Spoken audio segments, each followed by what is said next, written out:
Hi, story time again. So we have just started reading Tales of a Fourth Grade Nothing by Judy Blume, and we've met Peter, who's 9, and his little brother Fudge. His real name's Farley, but everybody calls him Fudge. He's 2.5, and his dad works in advertising, makes commercials, the American call TV adverts commercials. And they've got Mr. and Mrs. Yarby around for dinner. In fact, they're staying the night. And it's very important that everything goes well because they're big clients of his dad, of his dad's company. So they need to make a good impression. So Mr. and Mrs. Yarby have arrived, and she's got a present for Fudge, the little one, and she's just about to give the present to Fudge. I'll go back one paragraph. Okay. Oh, and if you weren't listening yesterday, the story is set in New York City. Peter's family live in an apartment block, so they live in a block of flats. They're on the 12th floor. Mrs. Yarby laughed, as if that was the best joke she'd ever heard. "I'll be right back," she told Fudge. She put him down and ran off to find her suitcase. She came back carrying a present tied up with a red ribbon. "Oh!" Fudge cried, opening his eyes wide. "Goody!" He clapped his hands. Mrs. Yarby helped him unwrap his surprise. It was a wind-up train that made a lot of noise. Every time it bumped into something, it turned around and went the other way. Fudge liked it a lot. He likes anything that's noisy. I said, "That's a nice train." Mrs. Yarby turned to me. "Oh, I have something for you too. Peter," I reminded her. "My name is Peter." "Yeah, well, I'll go get it." Mrs. Yarby left the room again. This time she came back with a flat package. It was wrapped up too, red ribbon and all. She handed it to me. Fudge stopped playing with his train long enough to come over and see what I got. I took off the paper very carefully in case my mom wanted to save it, and also to show Mrs. Yarby that I'm a lot more careful about things than my brother. Not sure she noticed. My present turned out to be a big picture dictionary. The kind I liked when I was about 4. The old one is in Fudge's bookcase now. "I don't know much about big boys," Mrs. Yarby said. "So the lady in the store said a nice book would be a good idea." Yeah, a nice book would have been a good idea, I thought. But a picture dictionary? That's for babies. I've had my own regular dictionary since I was 8, but I knew I had to be polite, so I said, "Thank you very much, is what I've always wanted." "Oh, I'm so glad," Mrs. Yarby said, and she let out a long sigh and sat back on the sofa. My father offered the Yarbys a drink. Good idea, Mr. Yarby said. "What'll it be?" my father asked. "What'll it be?" Mr. Yarby repeated, laughing. "What do you think, Hatcher? It'll be Juicy-O. That's all we ever drink. Good for your health." Mr. Yarby pounded his chest. "Of course," my father said, like he knew it all along. "Juicy-O for everyone," my father told my mother, and she went into the kitchen to get it. While my father and Mr. Yarby were discussing Juicy-O, Fudge disappeared. Just as my mother served everyone a glass of Mr. Yarby's favorite drink, he came back. He was carrying a book. My old, worn-out picture dictionary, the same as the one the Yarbys gave me. "See?" Fudge said, climbing onto Mrs. Yarby's lap. "See, book?" I wanted to vanish. I think my mother and father did too. "See, book?" Now Fudge held it up over his head. "Oh, I can use another one," I explained. I really can. That old one is falling apart." I tried to laugh. "It's returnable," Mrs. Yarby said.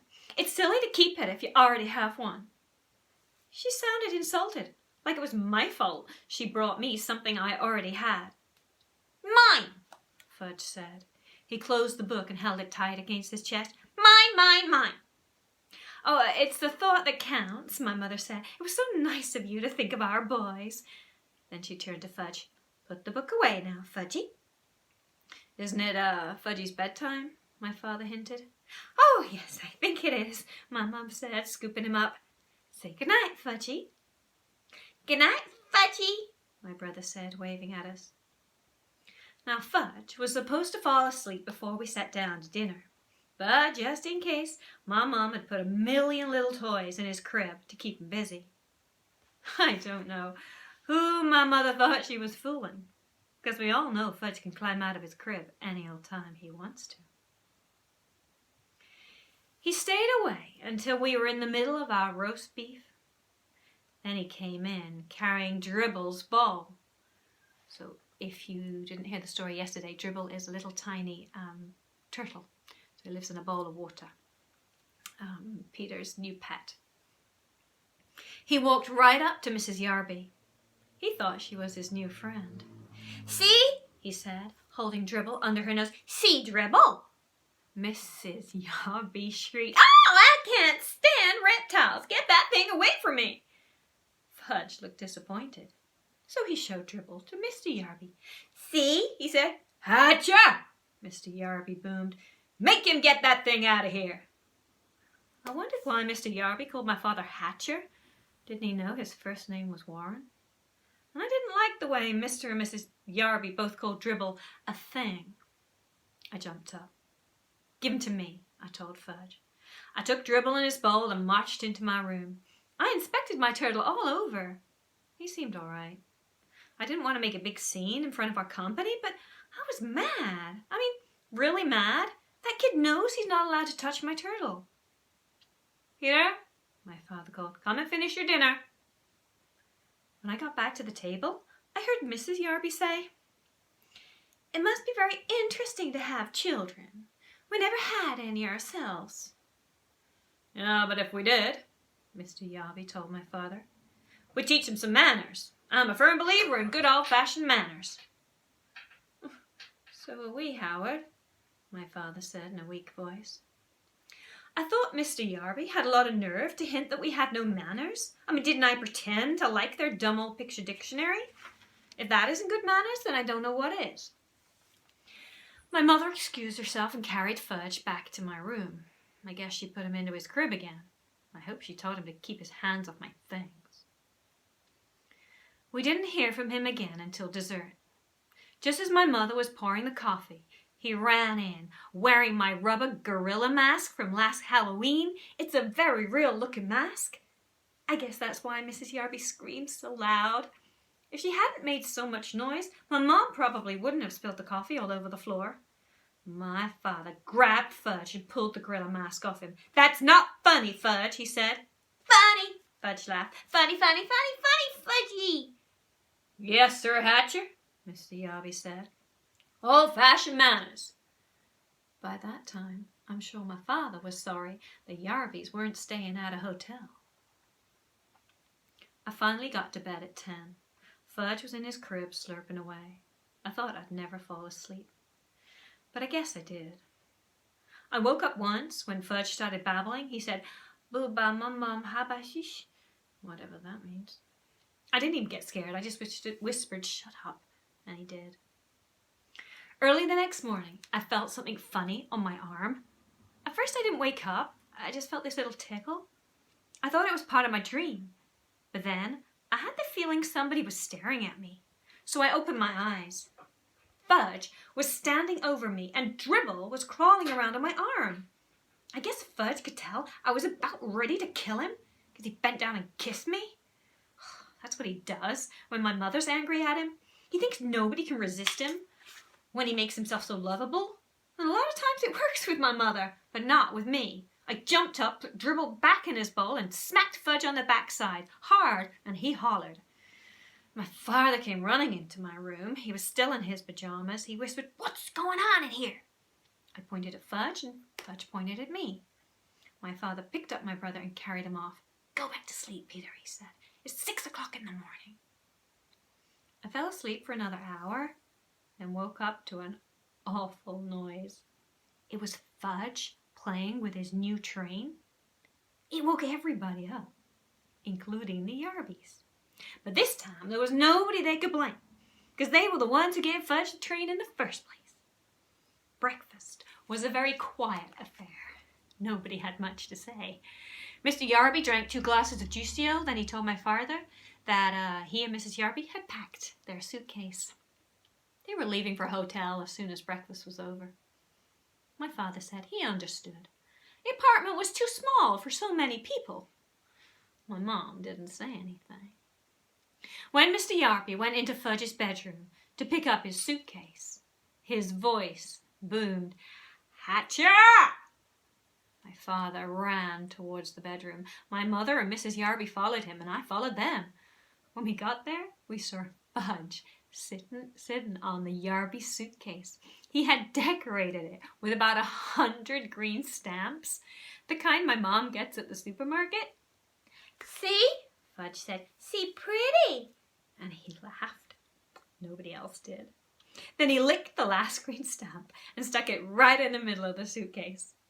"All gone," Fudge sang, holding up his hands. It took my mom about half an hour to peel off all her trading stamps and clean up the Yarby suitcase.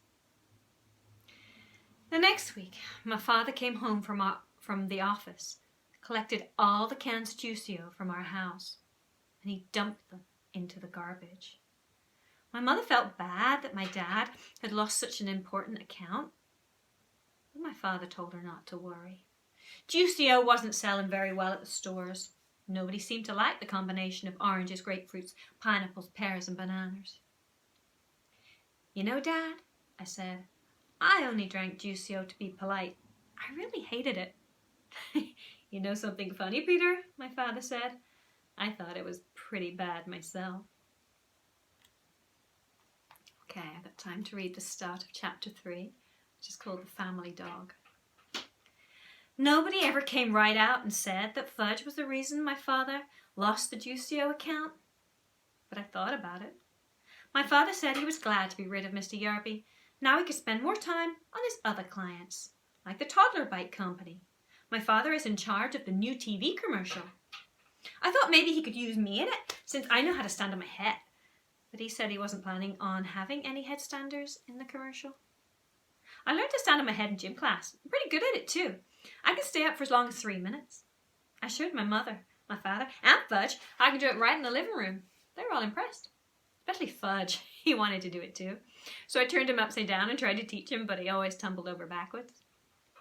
Right after I learned to stand on my head, Fudge stopped eating. He did it suddenly. One day he ate fine, the next he ate nothing. "No eat," he told my mother. She didn't pay too much attention to him until the 3rd day. When he still refused to eat, she got upset. "You gotta eat, Fudgy," she said. "You want to grow up to be big and strong, don't you?" "No grow," Fudge said. That night, my mother told my father how worried she was about Fudge. So my father did tricks for him while my mother stood over his chair trying to get some food into his mouth. But nothing worked, not even juggling oranges. Finally, my mother got the brilliant idea of me standing on my head while she fed Fudge. I wasn't very excited about standing on my head in the kitchen. The floor is awfully hard in there. But my mother begged me. She said, "It's very important for Fudge to eat. Please help us, Peter." So I stood on my head. And when Fudge saw me upside down, he clapped his hands and laughed. And when he laughs, he opens his mouth. That's when my mother stuffed some baked potato into it. But the next morning, I put my foot down. "No, I don't want to stand on my head in the kitchen or anywhere else," I added. "If I don't hurry, I'll be late for school." "Don't you care if your brother starves?" "No," I told her. "Peter, that's an awful thing to say." "Oh, he'll eat when he gets hungry. Why don't you just leave him alone?" Okay, I'm going to stop there. Can you hear that noise? That'll be my cat. Do you want to meet her? Come here. Come. Oh, yeah, she was scratching the bag. That's what you were doing. Okay, say hi to everybody at Little Maid Molly. I think you've said hi before once on the stories, the picture book stories, haven't you? But you haven't said hi. Oh, you heavy lump. There you go.